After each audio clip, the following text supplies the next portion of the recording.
नाव सांगा. माझं नाव उमाकांत सुवर्णका आणि माझा बिझनेस आहे. आणि मोरे सरांनी माझ्या दोन सरांनी मी आलते की 5 बाटल्या एकदाच घेतल्या. घरातच पहिले चालू झाली प्रक्रिया. पहिल्या वडिलांना दिल्या. हे मुकटकरचे हे जे औषधं भरपूर पीत होते. त्यांना मला ते सगळं बंद करा, बीपीची एक गोळी ठेवा कंपल्सरी, ते औषध घ्या. 6 दिवसानंतर त्यांना पोट दुखलं होतं. त्यांनी ग्लुकोज लावून घेतले घरीच एमनो डॉक्टरने. कारण त्यांना एवढं पाणी पिले प्रेशरमध्ये अशी लगेच पुरा घाण निघून गेला. काय कडे बिडे सगळे असं ब्लडचे असं पुरं निघून गेले.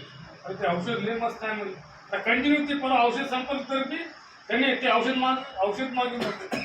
आणि परवा 5 बाटल्या घेतल्या. आता घरातच चालू आहे. टोटल आमची मिसेस, मी, दादा, मी सुद्धा परवापासून चालू केलं. आपण बाहेर गेलो तर मेडिसिनला 2-2, 4-4 हजार घालतो. आणि एकतर आयुर्वेदिक आणि सगळ्या फळांचा ज्यूस आहे. ज्यूस म्हणून पियायचं आपल्याला, काही औषध म्हणून पियायचं नाही, काही नाही. हे माझं घरात झालेली प्रक्रिया सांगू. धन्यवाद.